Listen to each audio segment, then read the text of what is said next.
You knew we would have orange and blue today, too, for you. Well, because we told you, and because we have to talk about Quinn Miners, Mace. We haven't even really talked about him becoming now one of the highest paying guards in the league.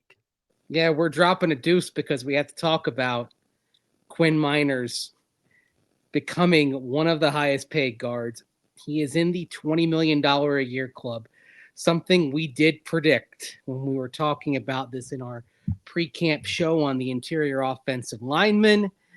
And it for those paying attention, it doesn't come as much of a surprise because if you understand Sean Payton's team building, you understand that he likes to do it from the inside out.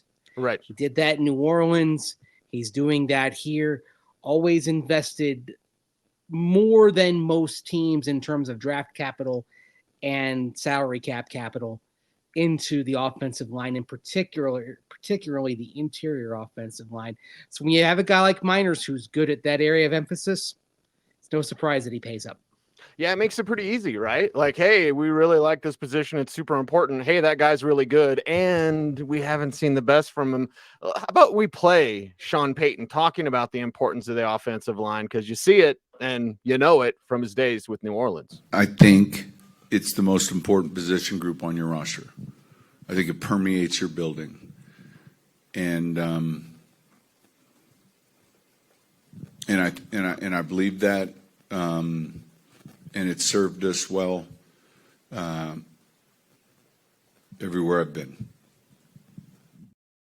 Permeates. And now you look back and we knew this, but when you hear him say it so specifically like that, you understand why one of his very first acts at the start of his first league year as Broncos head coach was to sign Ben Powers and then sign Mike McGlinchey. I mean, that's where he started building, was up front on the offensive line. So here we are. We're not even 18 months into Sean Payton's time on the job. And you look at the big contracts he's given out. 3 of the 4 biggest contracts, Zach Allen being the exception, have been to offensive linemen, Ben Powers, Mike McGlinchey, Quinn Miners. And then when you have the Garett Bolles contract that he inherited, the Broncos have one of the highest paid offensive lines in football. And now the question is it going to be one of the best offensive lines in football? You could argue, we've talked about pass block win rate, run block win rate. We talked about that a lot this offseason as metrics that showed that the Broncos already do have one of the better offensive lines in football. Of course, now you're working in a new young center, perhaps, if it's going to be Luke Wattenberg or Alex Forsythe. You have Sam Mustipher in the mix there as well. You're counting on those highly paid guards, Ben Powers and Quinn Miners, to help that center along if you go with a young guy. Or even help Mustipher along because, let's face it, when he was a starter in Chicago full-time, struggled to the point where he had to rebuild his career or start rebuilding his career in Baltimore last year as a backup. Yes, that is very, very true. I think also we need to highlight Zach Strief. The hiring of Zach Strief for this team, like there's an argument to be made, and Quinn has a ton of talent. We saw it at the Senior Bowl, but there's an argument to be made that if they don't hire someone as good as Zach Strief to handle this offensive line, we may not see Miners here with this big deal today. Absolutely. And you can also make the argument that the hire of Butch Barry back in 2022 maybe saved the Broncos a little bit of money here because we saw regression all across the offensive line in Butch Barry's 15 games on the job. I pointed out in a piece at denversports.com on Zach Strief and the offensive line, in that Butch Barry year, Garett Bolles' holding rate went back to where it was when he was struggling earlier in his career. Right. Well, that got turned around last year. He had the lowest holding rate on a per snap basis of his career with Zach Strief around. And then for Quinn Miners, having a year with Butch Barry, because remember, it wasn't just Butch Barry, it was going full on into wide zone. And so the belly shrunk. Quinn kind of lost his center of gravity. His power. Then this year, he gets it back. Or last year, he gets it back with Zach Strief because you have a power-based blocking scheme. It worked perfectly for him. But imagine if the Broncos had not hired Butch Berry and it had been Quinn Miners with his progress continuing unabated in 2022. Maybe he would have had that breakthrough Pro Bowl All-Pro last year, a breakthrough that I think could be coming this year. Yep. He would have been more expensive. Yep. Saving money with bad decisions, but a good decision now. Yes. And I don't know if you want to bring it up yet, but you and I talked on the phone on the way home after we left Broncos. But wait a second. Broncos Park presented by Common Spirit. Did I get it right? You got it. BPPBCS. Yes. When we were talking on the phone, we said it's a big win for George Payton. Quinn thanked George for taking a chance on him because you and I both know teams that made fun of the Broncos for taking Quinn Miners in the third round. Who's laughing now? Yeah, because they made fun of the Broncos because even though we had that good Senior Bowl week, that was it. And all he had beyond that was Division III film, and then the stuff that went viral of him, running into trees in Manitoba and northern Wisconsin, just living the Northwoods life is what Quinn Miners was doing. All right. Old school training, but it worked out. But yeah, there were people who thought that Quinn Miners was a novelty act. Sure. Which bothered me. It was evident watching him at the Senior Bowl that he belonged. I had the same thoughts on Quinn Miners watching him there as I did. You remember Ali Marpet, also out of Division III, out of Hobart College, right? And he absolutely destroyed people down there. So watching that, I thought, okay, this is going to translate. Ali Marpet had a really good career. So when I saw Miners, who was dominant at the Senior Bowl in the same way that Marpet was, the Division III stuff to me stopped mattering because it was there. He went one-on-one against guys, against guys who were, more decorated, better coached, all that. And I wouldn't say better coached, but it is interesting that Quinn Miners dropped a little thing today that Mike Munchak, his own line coach in 2021, who Nathaniel Hackett, one of the first big mistakes he made was not retaining Mike Munchak. Huge mistake. Massive mistake. Because he had to hire his buddy from Green Bay, Butch Berry, instead of hiring the better coach or keeping the better coach. He didn't have to hire him. He was right there in the building. Yes. Anyway, I think all the missteps that Nathaniel Hackett had, to me, that was the first domino to fall of a cascade of errors. Was not keeping Mike Munchak around. Anyhow, Miners was saying today that Munch was helping educate him on football, telling him what a nickel defense was. Now, you're on offense, you're focused on your own technique. But man, when I heard that, he came out of Wisconsin Whitewater, he didn't know what a nickel defense was. What were they teaching those guys up in Whitewater, man? Right. Well, Quinn Miners is here now, and he talked about kind of a piggyback, lots of piggybacking today, but kind of a piggyback on what Payton said in the importance of the offensive line. Quinn Miners himself discussed why the O-line is so important. I think it was really stressed to us a lot last year about how, for the most part, the team goes as far as the offensive line. And so that kind of shows, in this offensive system and the success that Sean has had in the past. So we've understood since, this new staff came in that the pressure was going to be put on the offensive line, and that in the same breath, the way games go, it's on us. And so if we win a game, it's on us. If we lose a game, it's on us. And that's the kind of mentality that we have.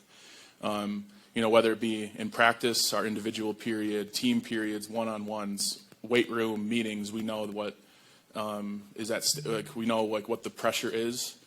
But the cliche of pressure makes diamonds. So we're ready for it.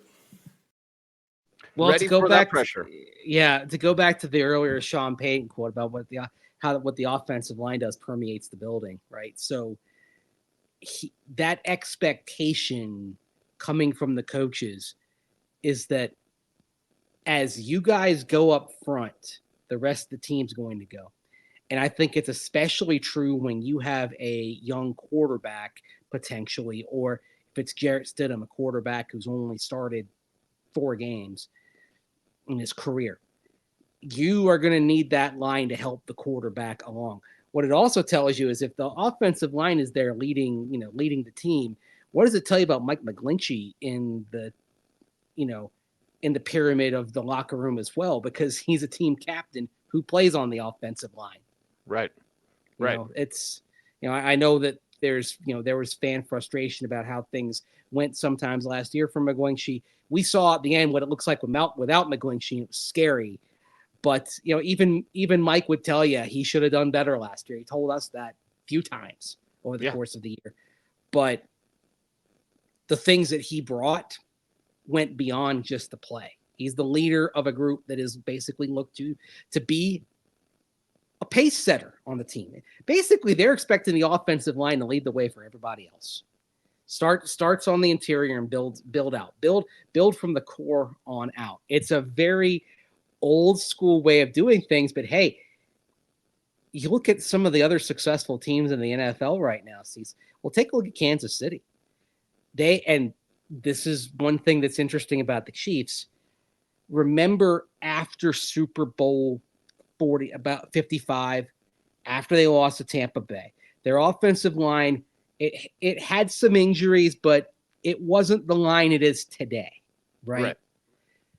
The religion the Chiefs got after losing to the Bucs in that Super Bowl, after Shaq Barrett just eating their protection alive for an entire game.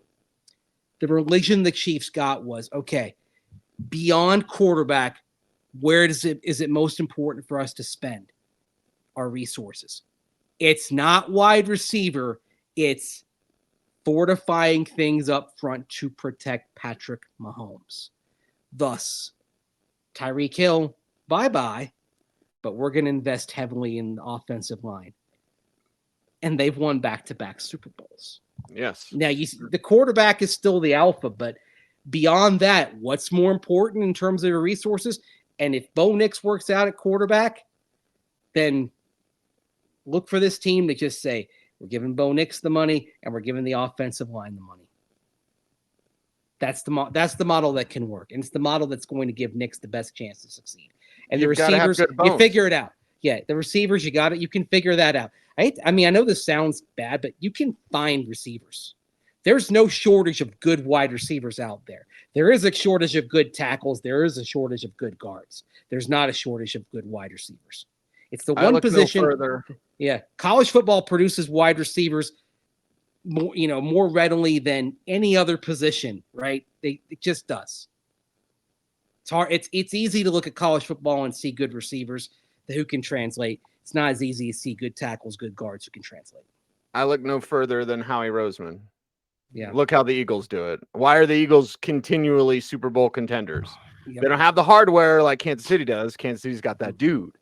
But if you want to be perpetually, near the top or in the conversation, just like the Saints were, except for those 3, 7, or 9 seasons, which they fixed with help in the offensive line. The Ryan Ramczyk. The Eagles in the last decade have won playoff games with Nick Foles, Carson Wentz, Jalen Hurts at quarterback. Of those 3, only one is a guy that today you'd want to have. Nick Foles, they extracted something out of him when it mattered most. Carson Wentz looked, brilliant for a piece. Yeah, they did. Yeah, I'm blanking. They did win a playoff game with Wentz, I think, right? I do believe so, yes. I believe 2018, because they won in 2017 with, Foles, of course. And then, of course, they went to a Super Bowl with Jalen Hurts.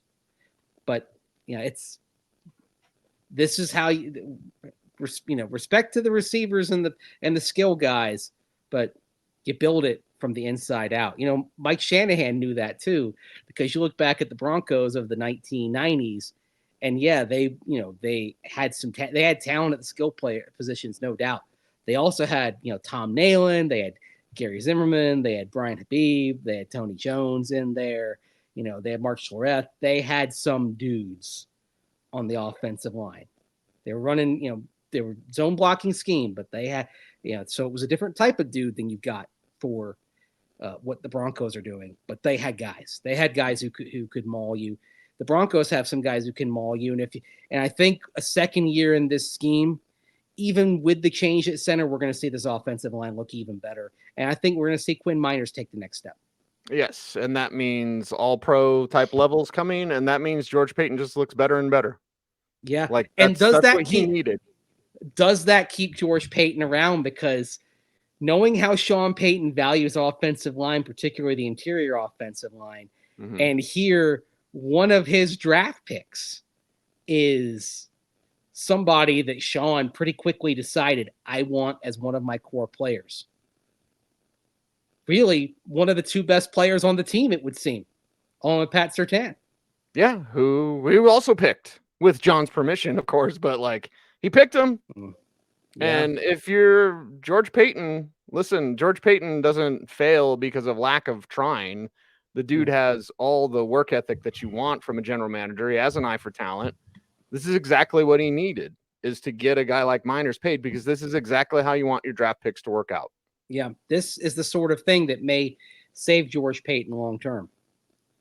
Does Sean Payton go into his office and say, George, if we need to go shopping for an offensive lineman next year, we need to go find a left tackle. If they decide not to renew Garett Bolles' contract, can you find me another Bolles? And by the way, the Bolles contract situation is going to be very interesting this year, because it's not as simple as Garett Bolles plays well.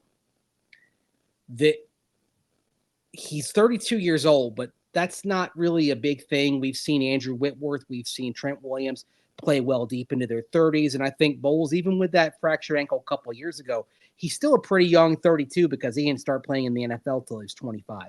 So the accumulated wear and tear of a lifetime of football doesn't exist for him, because he came to the game so relatively late in life. The thing that is in play for Bolles is there a replacement out there? And that may depend on where the Broncos are picking. If the Broncos surprise everybody and go 9-8 this year, they may not be in position to get a left tackle, which might mean Garett Bolles, you re-sign him. But if the Broncos have a bad season, they're 4-13, maybe they can get the top left tackle on the board, then you're moving on. Maybe they decide, okay, we'd rather go edge in the draft than left tackle, and that too means he's back. So there's a lot of other, the Garett Bolles situation, as we discussed the offensive line, that's going to percolate all year, but there are factors beyond Bolles' control that could determine whether he's back or not. Right. And depending on what was going on with Bo Nix, or maybe even not, Mace, this team almost took an edge in the first round this year. Yes, they did. So edge will be on their mind. So the play of Baron Browning could impact what you do with Garett Bolles. Yeah. Because Browning blows it up and he's the guy that you thought he could be, and he's everything, and he's 15 sacks or whatever. Now you're changing your mind on what to do with Bolles. It's a pretty good bet. Yeah. And I think it's a pretty good bet right now that the first round pick next year is going to be either edge or tackle. Oh, I'd almost just lay 100%. 100%. Nothing's 100%. You don't know how the draft's going to go. You don't know how the board's going to look. You might fall in love with a wide receiver. You might fall in love with a corner. But, most likely edge or tackle. That's where it's going to be. Edge or tackle. All right. Well, we know the offensive line sewn up. We'll be watching the center competition. We're going to let you know all about that. We actually will be out at practice tomorrow, and of course, closed to the public. Not open to the public until Friday, but Mace and I are going to be there every day. We're going to have reports and reports and reports for you. We're going to have Saturday brain dumps. People seem to like that, Mace. Yeah. It's the acclimation period the next 2 days. We'll be out there for that. Acclimation probably will look a lot like OTAs, though, as we get into it. So there'll be stuff to talk about. Oh, yes, because we're some chatty blankety blankers right here on Orange and Blue today. Before we're out of here, we need your help on YouTube, Mace. How can they help us out? Like, comment, share, subscribe, hit that notification bell. so that you Never miss a vid. bit. That's right. He's Andrew Mason. Follow him on all the socials at Mace Denver. I'm at Cecil Lammey saying OBT's BFD. Thanks for watching. Stay tuned and stay frosty.